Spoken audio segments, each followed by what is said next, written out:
नमस्कार, मैं हूं संजय शर्मा। आप देख रहे हैं 4 PM न्यूज नेटवर्क। ये लाइन आपने जरूर सुनी होगी, आपके स्वाभिमान से जुड़ी हुई लाइनें हैं। उसूलों पे जहां आंच आए टकराना जरूरी है, उसूलों पे जहां आंच आए टकराना जरूरी है। जो जिंदा हो तो फिर जिंदा नजर आना जरूरी है। नई उम्रों की खुद मुख्तारियों को कौन समझाए, कहां से बचना है, कहां जाना जरूरी है।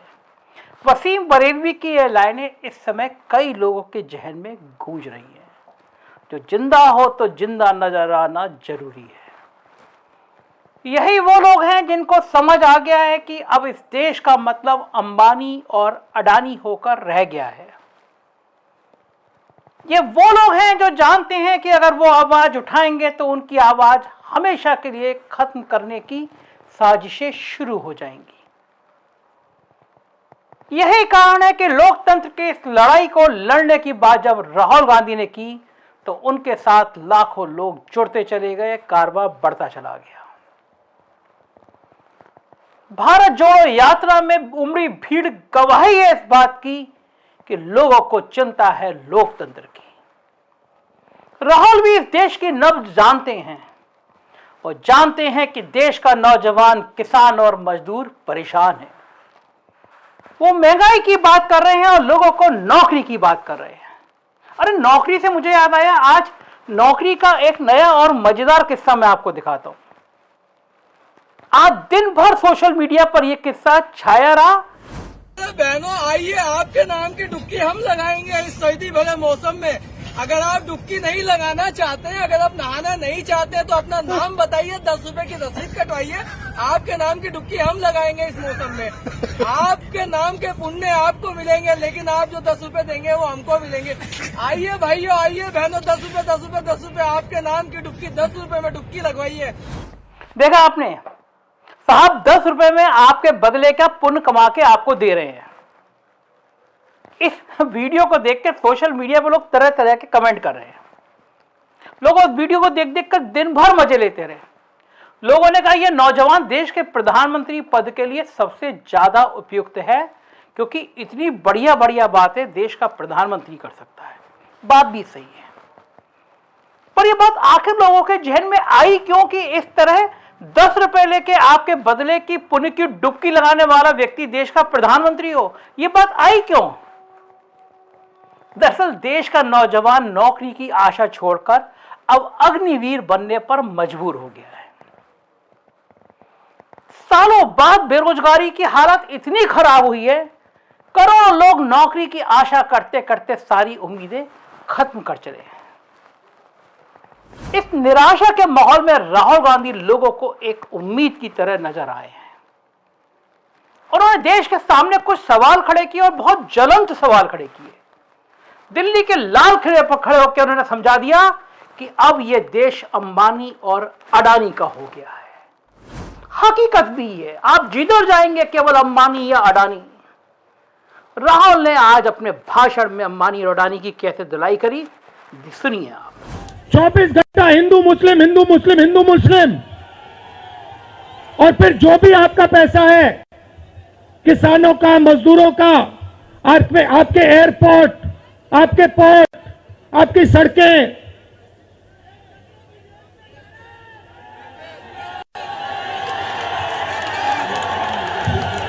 सीधा किसके जेब में? इनके मालिक के जेब में।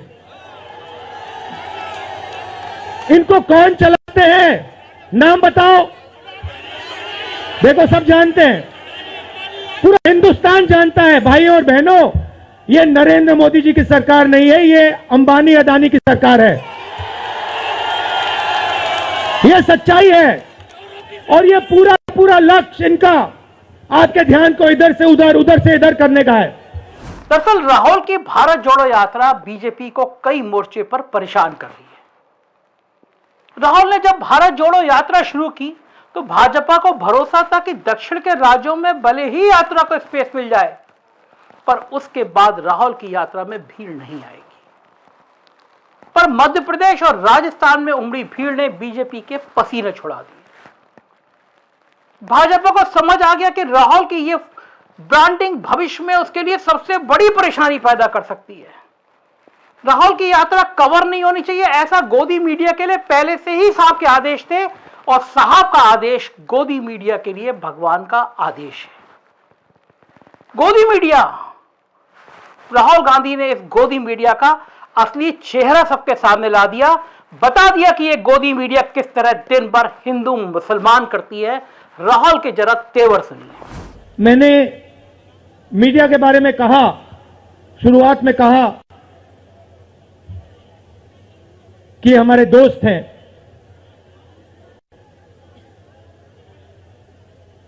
दोस्त हैं,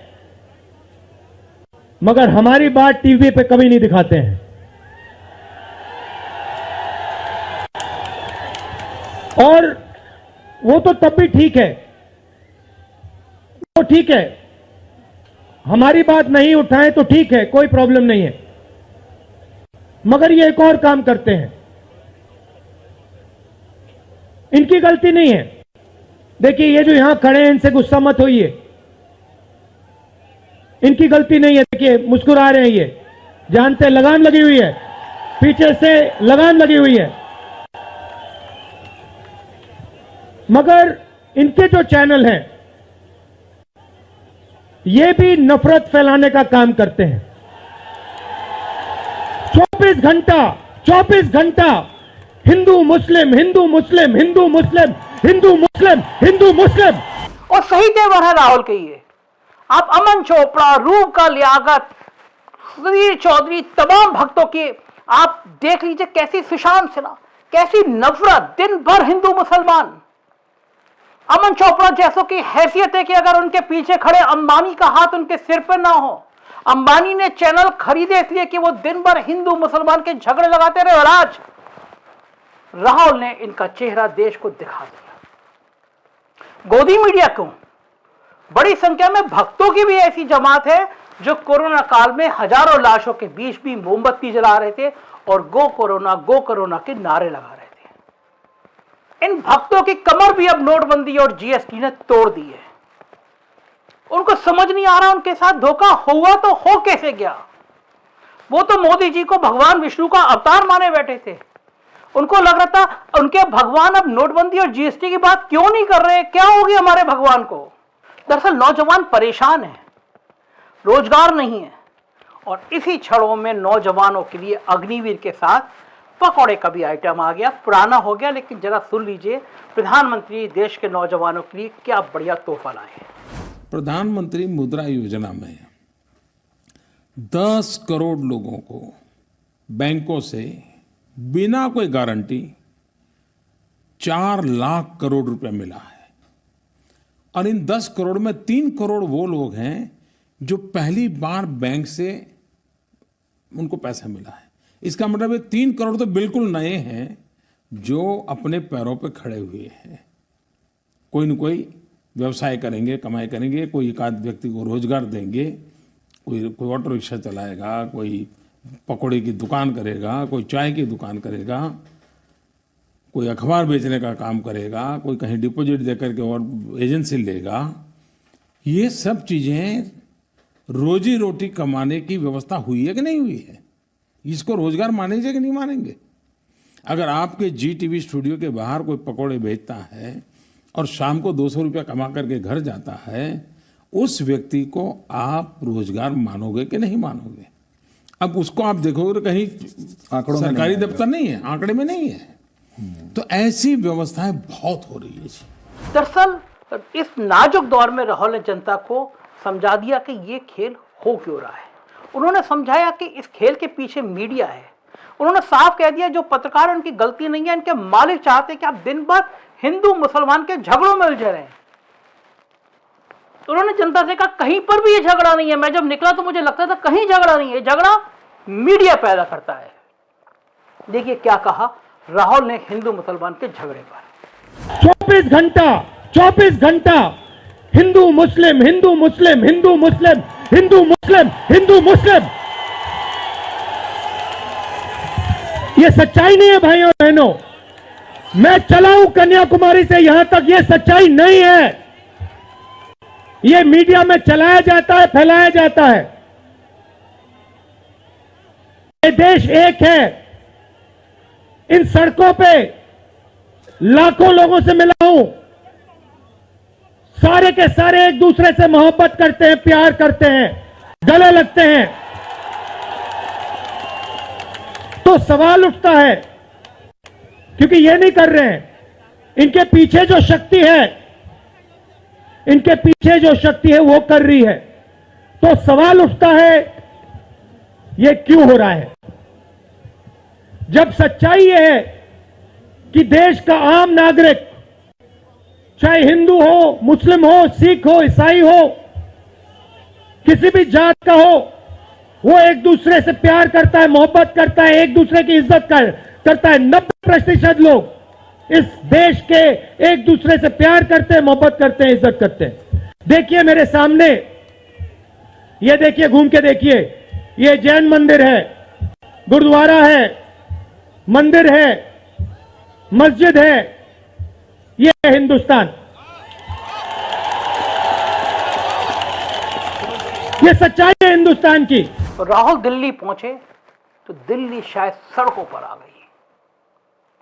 साहब को पता था कि अब राहुल गांधी की भीड़ के आने का मतलब क्या है। गोदी मीडिया मजबूर हो गई। दिल्ली की सड़कें राहुल गांधी के स्वागत में बिछ गई। सोनिया गांधी ने जिस तरह उनको गले लगाया, उसमें माँ बेटे के बीच में कोई नाटक और कैमरा नजर नहीं आ रहा था। दिख रहा था माँ का प्यार बेटे के लिए। प्रियंका, सोनिया, राहुल सब निकले और भीड़ उन्माद की तरह उनके साथी जाने माने एक्टर स्वरा भास्कर भी उनके संग पहले यात्रा में शामिल हो चुकी थी। आज कमल हासन आ गए, बड़ी भीड़ थी। और आज राहुल गांधी का जो भाषण था, बड़ी हुई दाढ़ी और टी शर्ट में, उन्होंने कहा कि मीडिया मुझसे पूछता है कि मुझे ठंड क्यों नहीं लगती। मैं इंतजार करता हूं, मीडिया किसानों से क्यों नहीं पूछता, मजदूरों से क्यों नहीं पूछता। ये वो मुद्दे हैं जो मेरे और आपकी जिंदगी से जुड़े हैं। इस जिंदगी में बात होनी चाहिए मेरे और आपके बच्चों की बात, भविष्य की बात, परिवार की बात, समाज की बात। लेकिन आपसे बात होती है दिन भर हिंदू मुसलमान की, क्योंकि आप कोई चाहता नहीं है कि आप बुनियादी मुद्दों पर आए, कोई चाहता नहीं है आप बुनियादी विकास के मुद्दों पर बात करें। तो जाहिर है मीडिया एक बड़ा प्लेटफॉर्म है। गोदी सेठ ने अब एनडीटीवी भी ले लिया है, जिससे आपके पास कोई सच की आवाज ना पहुंचे। तो आप देखते रहिए 4 PM। अगर 4 PM के इस चैनल के, राष्ट्रीय चैनल के अलावा अगर आपको यूपी की खबर देखनी है तो 4 PM यूपी, बिहार की देखनी है तो 4 PM बिहार, और गुजरात की देखनी है तो 4 PM गुजरात सब्सक्राइब करिए। बहुत बहुत शुक्रिया। Thank you.